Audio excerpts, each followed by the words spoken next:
पूर्णमदः पूर्णमिदं पूर्णात् पूर्णमुदच्यते पूर्णस्य पूर्णमादाय पूर्णमेवावशिष्यते।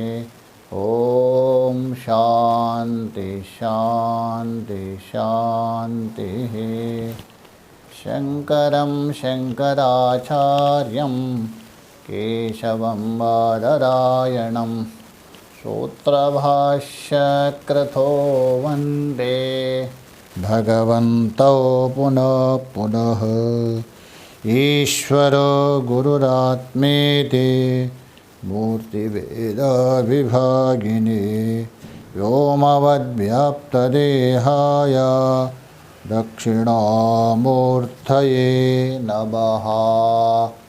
ओम शांति शांति शांतिः। हम लोग सर्व वेदांत सिद्धांत सार संग्रह को लेकर विचार कर रहे।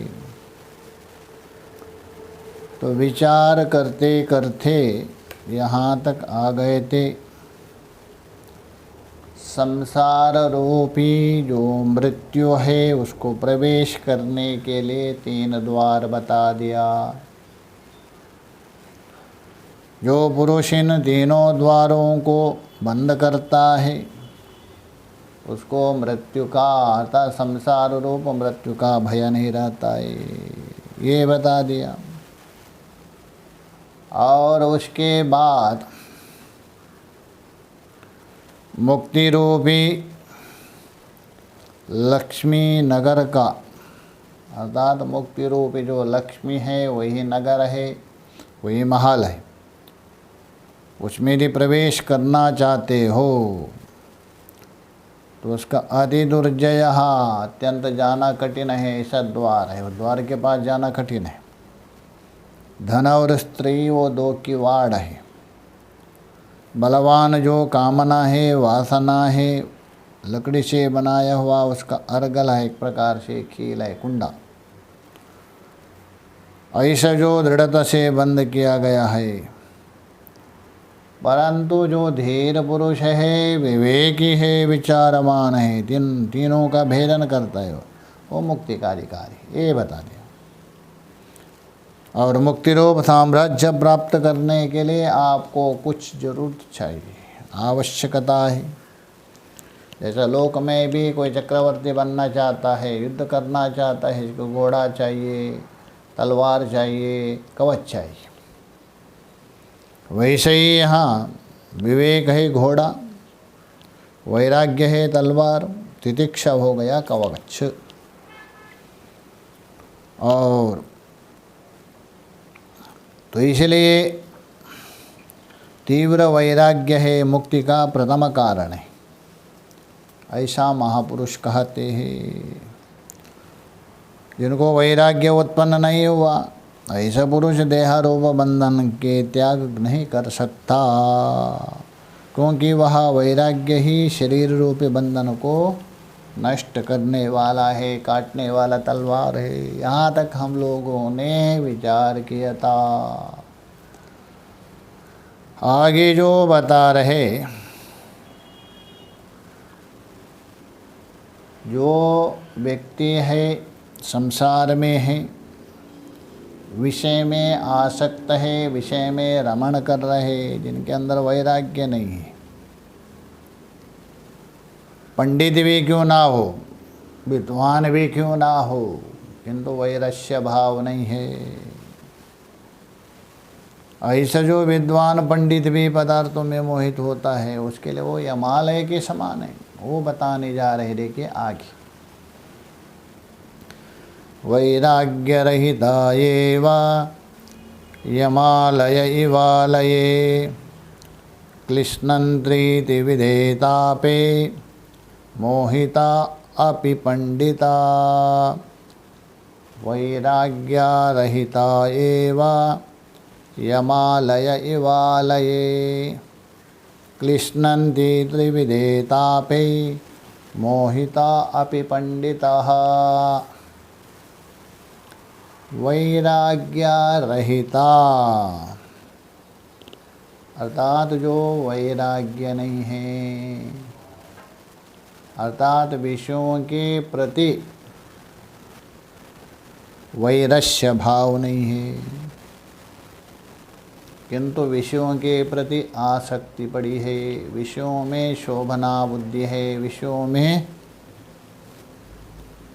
सुंदरता देख रहे, सुखत्व देख रहे,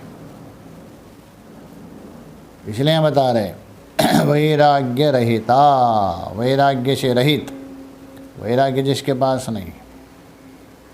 आगे अन्वय पंडितापि, भला पंडित है वो, पंडित का मतलब यहाँ शास्त्रज्ञ, शास्त्र को खूब जानता है, ऐसा जो पंडित भी। एक बहुत बड़े पंडित थे काशी में, विद्वान, शहर विशेष शांत हो गया तो उनका लड़का एक बार भाग गया था किसी महात्मा के साथ,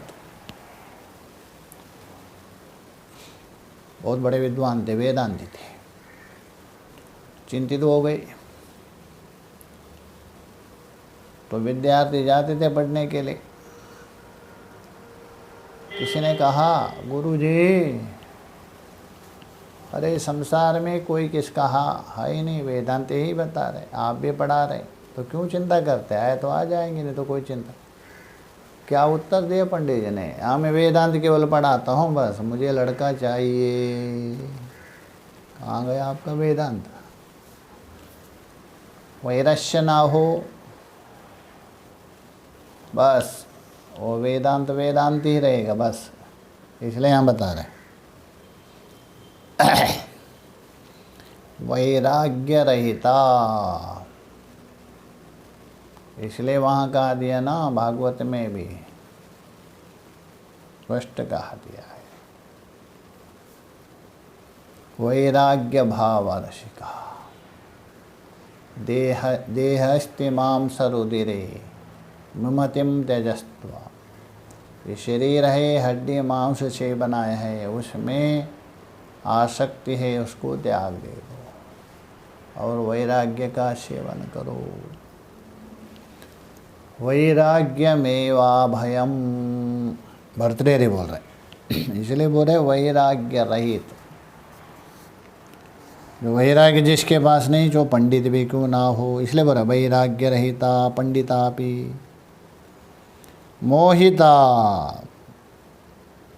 अर्थात संसारी पदार्थों में मोहित हुए हैं, संसार पदार्थ में बिल्कुल ऐसा चिपक गया है, बिल्कुल ऐसा मोहित हो गए, भले पंडित है तो इसलिए बोले मोहिता, मोहित बोल तो अत्यंत आसक्ति से ग्रसित हो गया उन पदार्थों में। तो बोले मोहिता, मोहित हुए भी, यमालय वह आलय वा, यमालय बोल तो यमालय के समान, यमराज का जो संयमनपुरी है उसके समान, अपने घर में जैसा यमालय है उसी प्रकार अपने घर में भी। तो यमालय में क्या है, 3 प्रकार की तापों से तप्त होता है, क्लेशों को प्राप्त करता है। जिस प्रकार यमालय में 3 प्रकारों के ताप से तप्त हो जाता है, उसी प्रकार अपने घर में भी 3 प्रकार के तापों से सदा निरंतर क्लेशों ही पाया जाता है, उसे तपते रहते हैं, परंतु उसमें भी सुख ढूंढता है, सुख लगता है उनको। तो कहने का मतलब है यदि विद्वान भी क्यों ना हो, आपके अंदर यदि वैराग्य ना हो तो यमालय के समान आपके घर में भी आपको 3 तापों से ग्रसित होना पड़ेगा, 3 तापों को सदा अनुभव करना पड़ेगा और दुखी भी होना पड़ेगा। तो इसलिए विचार करते हुए उनमें आसक्ति ना रखे, वैरस्य भाव हो, शोभना बुद्धि ना हो। आगे बता रहे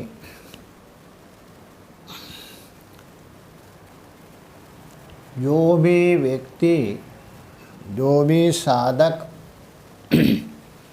उस परब्रह्मा परमात्मा का अनुभव तभी कर सकता है उसके अंदर कुछ साधना होनी चाहिए।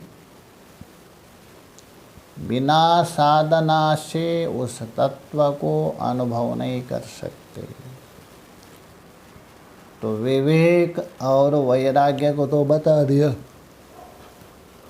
विवेक भी बता दिया, वैराग्य भी बता दिया। तीसरा कौन है? समाधि षटक। समाधि जो षटक है उनको बताने जा रहे। समाधि षटक का मतलब कार्तिकेय का स्वरूप मानते। विवेक है, गणपति स्वरूप है, वैराग्य है, नंदीश्वर मानते। ये षड संपत्ति, कार्तिक भगवान को भी 6 मुख है, ये भी 6 मुख है, षड संपत्ति। इसलिए बोल रहे हैं समाधि षड संपत्तियों का निरूपण कर रही। ये आपकी 6 संपत्ति है। संपत्ति का मतलब जो जिसके पास संपत्ति है, धन है, वो वस्तुओं को खरीद कर सकता है। संपत्ति नहीं है, धन नहीं है, आप वस्तु को नहीं खरीद कर सकते। खाने के लिए भी मुश्किल होता है लोक में देखे।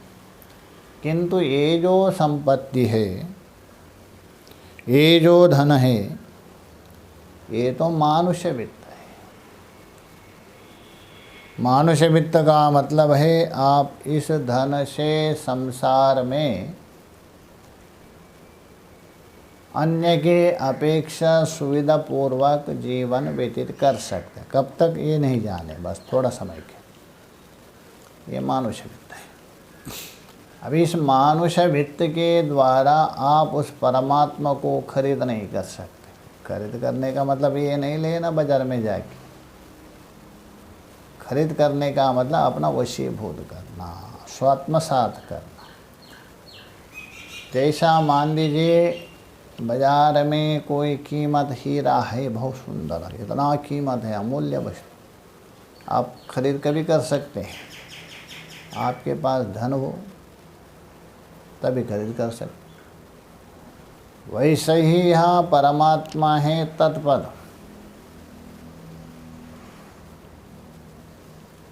वहाँ तत्पद है, वहाँ बैठे हैं। और उस हीरे जैसा परमात्मा को खरीद करना है, मतलब आपके साथ जैसा वहाँ बाजार का वस्तु आपसे अलग पैसा देकर खरीद करके स्वात्म सत्ता के आपने स्वस्वामित्व बना दिया, वैसे ही यहाँ तत्पर है, अपने से अलग है। अभी उसको खरीद करना है, तुमपद के साथ एक करना है, अपना साथ एकत्व मानना है, अपना स्वरूप मानना। जैसे बाजार का अपना स्वरूप नहीं था, पहले अलग स्वरूप था, खरीद किया अपना हो गया। वैसे ही तत्पद अपना होने पर भी अपना अस्तित्व नहीं था। तो उसको खरीद करने के लिए आपके पास दैवी संपत्ति, उस दैवी संपत्ति के द्वारा उसको खरीद कर सकते हैं। खरीद करने का मतलब अपना बनाना, अपना बना करके अपना रूप से अनुभव, एकत्व करना। तो इसलिए आपको दैवी संपत्ति चाहिए। इसलिए यहाँ दैवी संपत्ति स्वरूप षड संपत्ति को बता रहे हैं। आगे के श्लोक में देखिए। शमो दमा तितिक्षोपरति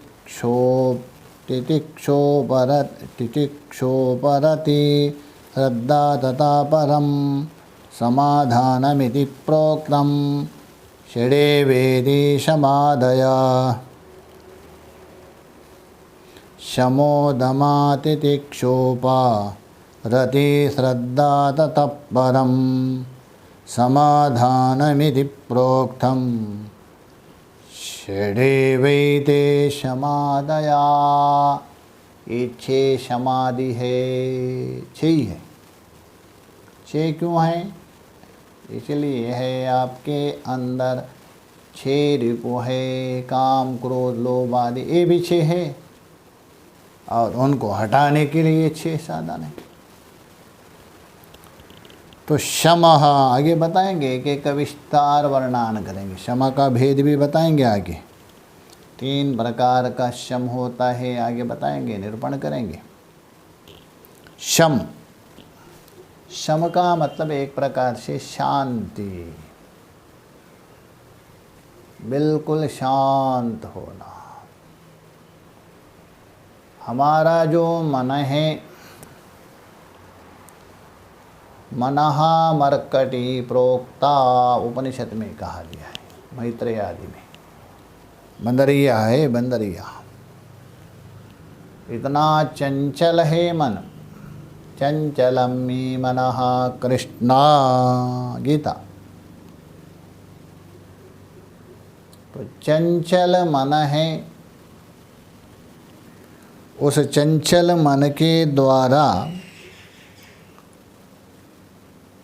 उस मन का अधिपति, मन का अधिष्ठाता परमात्मा को आप पहचान नहीं सकते। उसको पहचानने के लिए, उसको जानने के लिए आपके अंदर कुछ योग्यता, एबिलिटी होनी चाहिए। जैसा मान लीजिए, मोटे तरफ से राजा के समीप में विद्यमान है, राजा का सेवक मान लीजिए, राजा के सत्ता से चल रहे हैं, किंतु वो सेवक राजा को ठीक से तभी पहचानेंगे, पहचानने के लिए उसके अंदर सामर्थ्य हो।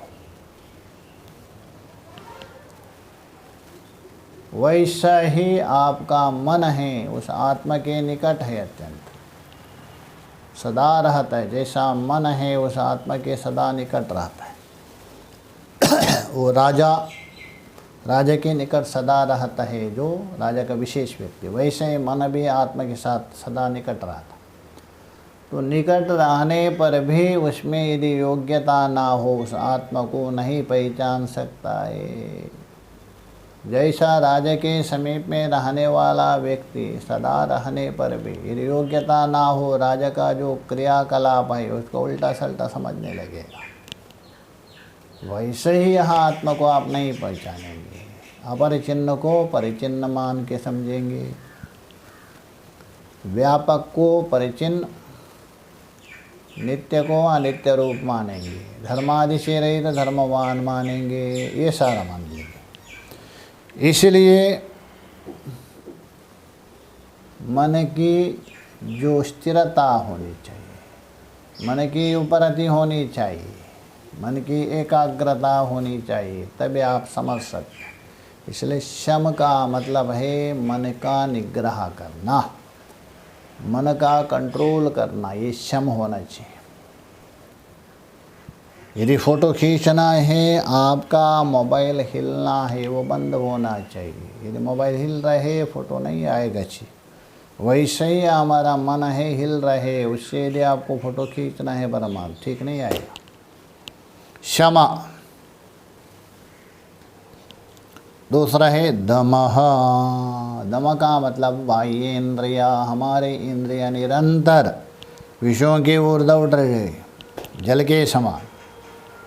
उन इंद्रियों को रुका करके अपने ही गोलक में स्थिर करते हुए अवश्य पड़ेगा तो उस परमात्मा को प्राप्त करने के साधन के ओर प्रवृत्ति करवाना। इसलिए दम भी आवश्यकता। दम का मतलब ये नहीं लेना इंद्रियों को ये नष्ट किया, ये दमन को बहुत लोग बोलते, दम का बोलो दमन करो। दमन का मतलब क्या है? नाश करना नहीं। अरे नाश किसको करेंगे आप? गोलक को करेंगे। आँख आपका सुंदर रूप को देख रहे हैं, मान लीजिए, इसको यदि नष्ट किए तो गोलक नष्ट हो गए ना, आँख नष्ट नहीं हो गई। तो इसलिए दम का मतलब है इंद्रिय का निग्रह, इंद्रियों का संयम, इंद्रियों का कंट्रोल, इंद्रियों का वशीभूत करना। ये घोड़े हैं आपके, कठोपनिषद में बता दिया, घोड़े को नियंत्रण कर दीजिए, तभी आपका ये रथ है शरीर रूप आराम से पहुँचेंगे कहाँ, विष्णु के वो। और इसमें बैठा है जाने वाला एक आत्मा, आत्मा है, रथी है, रथ के मालिक है। इसलिए हम बता रहे दमा तितिक्षा, तितिक्षा मतलब सहन करना, जितना संभव है उसको आपको सहन करना पड़ेगा। सहना सर्व दुखा नाम, सभी दुख मात्र नहीं है, द्वंद्वात्मक पदार्थों को सहन करना, ये तितिक्षा, तितिक्षा होना चाहिए। कुछ लोगों को थोड़ा सेवे होने के चिल्लाएंगे, हाय थोड़ा दिखाएंगे, इतना लंबा छोड़ा चिल्लाते नहीं। हाँ, जितना संभव है उतना तितिक्षा करना। अच्छा, यहाँ तितिक्षा यदि कहा है सहन करना है आपको, मान ले दीजिए, तो ये बता दीजिए क्या आपको कोई रोग आ गए, बीमार आ गए, तितिक्षा करो, दवा नहीं करना। ऐसी बात, दवा तो करो, जो आवश्यक है वो करो। इसका मतलब ये नहीं है उसको आप बिल्कुल एकदम ये करे, ऐसा नहीं। इसलिए तितिक्षा। और 3 हो गया आपका, शमः दमः तितिक्षा। उपरथी, उपरथी का भी लक्षण करेंगे, सारे विषयों से मुँह मोड़ना अथवा संन्यास भी माना जाता है, इसका नाम उपरथ होना, सभी से उपरथ होना। कोई भी हो, इसलोक हो परलोक हो, कोई भी हो, शुभ संस्कार हो अशुभ संस्कार हो, सबसे उपरथ होना, एक परमात्मा ही इस प्रकार। तो उपरति ही संन्यास। श्रद्धा, श्रद्धा का मतलब यहाँ राजसिक और तामसिक नहीं लेना, सात्विक श्रद्धा। तभी जाके बता दिया भगवान ने, श्रद्धावान लभते ज्ञानम, सात्विक श्रद्धा होनी चाहिए, राजसिक और तामसिक नहीं। तथा परम श्रद्धा, तथा परम समाधानम, श्रद्धा के बाद समाधान। समाधान का मतलब है एकाग्रता, समाधि, कॉन्संट्रेशन, बिल्कुल अपना लक्ष्य में समाहित होना, दत्त चित्त होकर उसका ही निरंतर चिंतन करना, ये समाधान। समाधान का मतलब समाहित। तो समाधानम इति प्रोक्ता, इस प्रकार कहा गया। षडेवेति समाधये, समाधि 6 प्रकार है, षड संपत्ति कहे जाते हैं। शम है, दम है, तितिक्षा है, उपरति, श्रद्धा और समाधान, ये 6 संपत्ति कहा दिया। ये साधक के अंदर आवश्यकता होना चाहिए, ये बता दिया। आगे एक एक की व्याख्या करने जा रहे। देखिए सूत्रबद्ध इन 6 का जो 6 है उनका प्रतिज्ञा की, आगे एक एक के व्याख्या करेंगे। देखिए पहले शम को बता रहे। देखिए शम किसको कहते हैं, किसको शम कहते विद्वानों के मतानुसार, ये बताने जा रहे।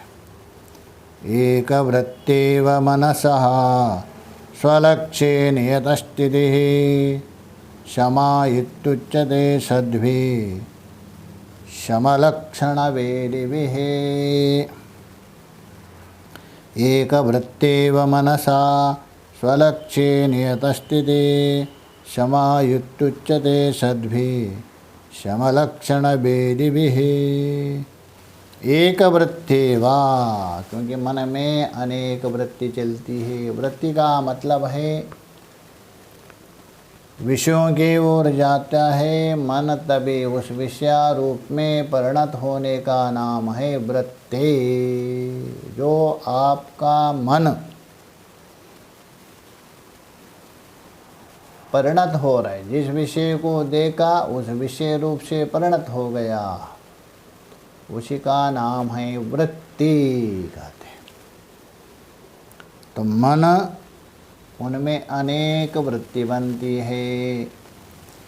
घट को देखने पर घटाकार वृत्ति बन गई, मोबाइल को देखने से मोबाइल रूप से, और भोजन को देखने से भोजन वृत्ति बन गई।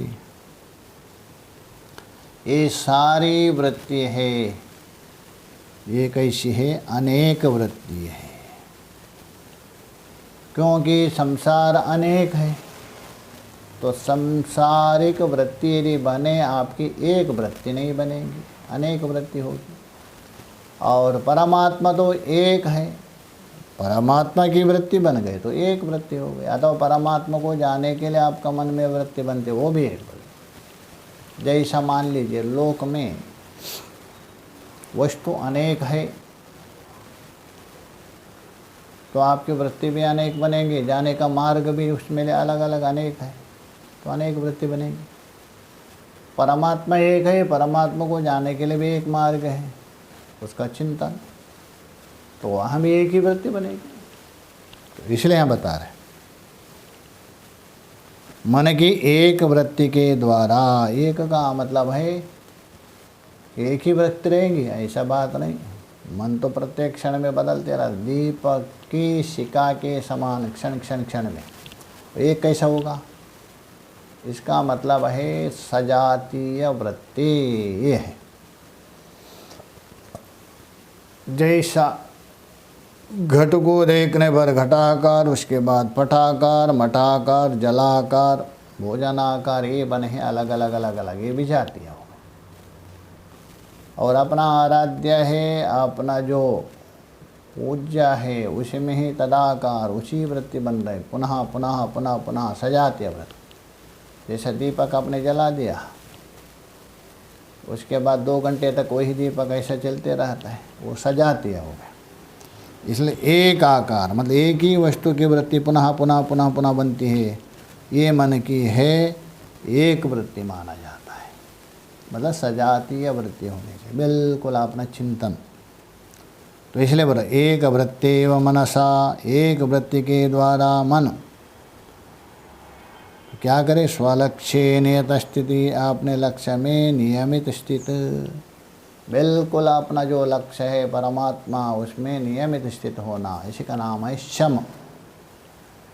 नियमित स्थिति शम इत्युच्यते, यही शम का लक्षण है। ऐसा कहते कौन? चंडल चंगु पुंगु नहीं है, विद्वान कहता है। शम इत्युच्यते सद्वे, जो सत्पुरुष अर्थात विद्वान, विद्वान है जो सत्पुरुष है, दूसरे का हित चाहते हैं, वे लोग कहते शम लक्षण वेदी भी, शम के लक्षण को जानने वाले, शम की परिभाषा को पहचानने वाले, शम क्या चीज़ है उसको अच्छे प्रकार से जो समझ गए हैं, वे लोग कहते क्या कहते हैं? बस यही शम है और कोई शम नहीं, ऐसा कहते। हाँ, और उसके बाद वो जो शम है आपका 3 प्रकार का होता है, 3 प्रकार का शम। उत्तमो मध्यमश्चैव जगन्या इति च त्रिधा, निरूपितो विपश्चिद्भिः तल्लक्षणवेदिभिः। उत्तमा मध्यमश्चैव जगन्या एषः, निरूपितो विपश्चिद्भिः तत्तल्लक्षणवेदिभिः। तो उत्तमा, एक उत्तम है शम, श्रेष्ठ शम है, उत्तम कोटि का है। आगे बताएंगे उत्तम कोटि का शांति का। देखिए शम का मतलब है शांति। भगवान भाष्यकार जी ने 3 बता दिया, आप थोड़ा सा ये करेंगे तो उसको 4 में भी कर सकते हैं। कुछ विचारों का विचार है, 4 प्रकार की शांति है। शम का मतलब शांति। एक उत्तम शांति है, त्यागेन एके अमृतत्वम अनाशु त्यागा शांति इर अनंतरः। वो जो शांति है परम शांति है, परब्रह्मा परमात्मा में जाके स्थित होना अक्षर का, वो परम शांति है, उत्तम शांति। और दूसरी एक शांति है उपासना के द्वारा अपना उपास्य है ब्रह्मलोक में जाके स्थित होना, ये मध्यम शांति है। और सत्कर्म करते हुए स्वर्ग आदि में जाके वहाँ शांतिपूर्वक भोग करना विघ्न रहित, ये जो शांति है अदम शांति है। और आपका जो लौकिक कर्म से लौकिक वस्तुओं से मिलती शांति अधम है लौकिक विषयों से। स्वर्ग से मिलने वाली शांति है अधम, ब्रह्मलोक में उपलब्ध शांति होने वाली उत्तम मध्यम, और स्वात्म स्वरूप का जो आनंद शांति है वो उत्तम माना जाता है। ये भी बता दें, किंतु यहाँ 3 प्रकार बता रहे, उत्तमा मध्यमश्चैवा जगन्य बोल तो अधम, तीसरी अधम है वो। इति त्रिदहा निरूपिता, इस प्रकार 3 प्रकार से निरूपण किया है। किसके? शांति को लेकर अतः शम को लेकर। किसने? तत्तल्लक्षण वेदिवी, तत् है आगे लक्षण है, तुरली लग गया व्याकरण में, तल्लयम का जैसा। तत् लक्षण वेदिवी, तत्त बोलते उसी का लक्षण को जानने वाले, ठीक से उसी का जो लक्षण है ठीक से जानने वाले व्यक्ति है, विचारक है, चिंतक है, और लक्षण और प्रमाण को ठीक से समझने वाले व्यक्ति है। उन्होंने शम शांति को 3 भाग में उत्तमा मध्यमा अधम रूप से विभाजन किया है, निरूपण किया है। अच्छा गुरुजी, वो लोगों ने तो बता दिया, आपने तो सुना दिया 3 प्रकार, किंतु उत्तम शांति क्या है वो भी बता दीजिए। तो बता रहे देखिए, उत्तम शांति किसको कहते हैं, उसका क्या स्वरूप है वो बता रहे। देखिए उत्तम शांति को बता रहे।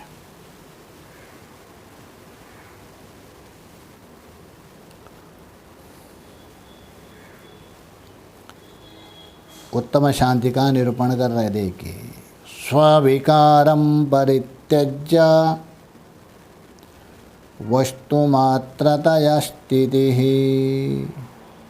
मनसा सोत्तमा शांति ब्रह्मनिर्वाणलक्षणा।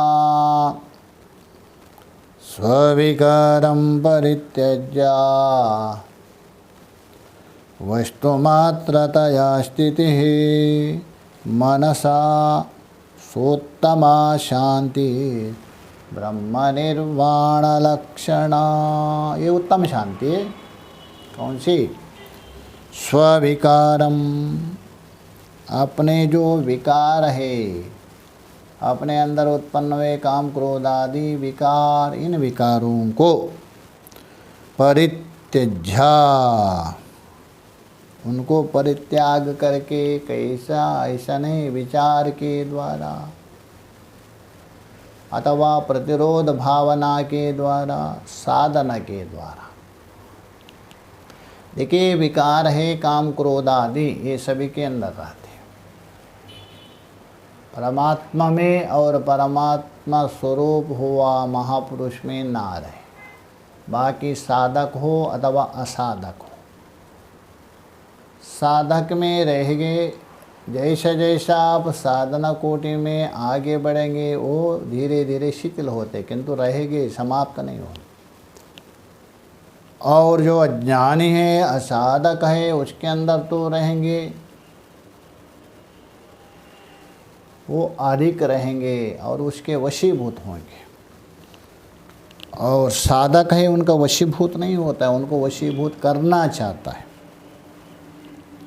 तो इसलिए विकार है सभी के अंदर रहेगा, ऐसा नहीं जब तक शरीर है।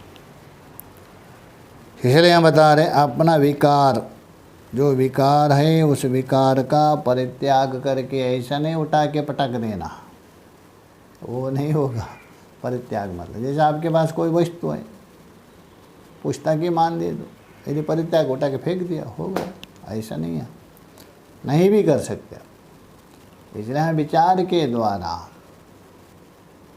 परित्याग करके, तो इसलिए बोल रहे हैं, अथवा वैराग्य रूप तलवार के द्वारा काट करके। स्विकारम परित्यज्य, अपने विकारों का परित्याग कर, वस्तुमात्रतया स्थिति ही, केवल वस्तु स्वरूप में स्थित है।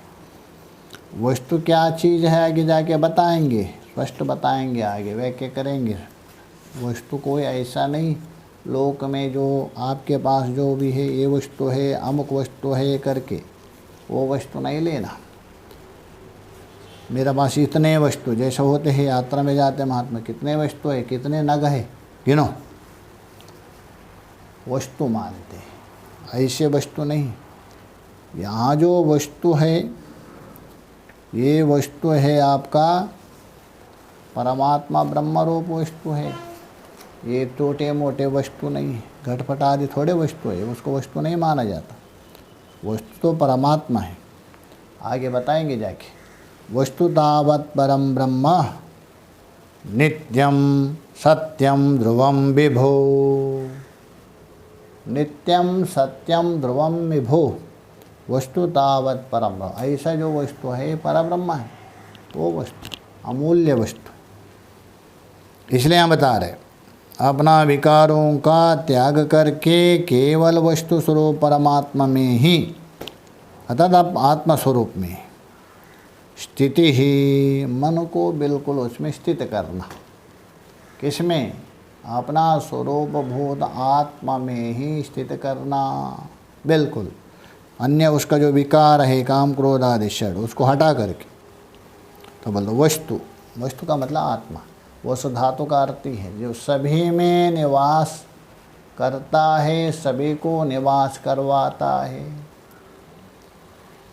तो सभी में निवास इसलिए है क्योंकि सारे पदार्थ उसमें अध्यस्त हैं। अध्यस्त होने से जो अधिष्ठान का सत्ता है, वो अध्यस्त पदार्थ में तो रहेगा ही। अध्यस्त पदार्थ में स्वतः सत्ता तो है ही नहीं, किंतु सत्ता व्यवहार तो करते हैं हम लोग, अस्ति भाति करके, घटो अस्ति घटो भाति करके। तो सत्ता आया कहाँ से? वही अधिष्ठान का है, इसलिए वो सभी पदार्थ में रह रहे। केन रूपेण? अस्ति भाति प्रिय रूपेण, इस रूप से। और सभी पदार्थ उसमें है। नाम रूपात्मक जगत जितना भी है अस्ति भाति प्रिय में है, अध्यस्त है, अधिष्ठान में। इसलिए सभी में रहता है, सब उसमें निवास करते हैं, दोनों। सभी में निवास करता है वो, और सभी पदार्थ उसमें रहते हैं, इसलिए वो है वस्तु, इसलिए वस्तु कहते। और बाकी सब अवस्तु है। अवस्तु भी वस्तु के सत्ता को लेकर वस्तु व्यवहार करते हैं।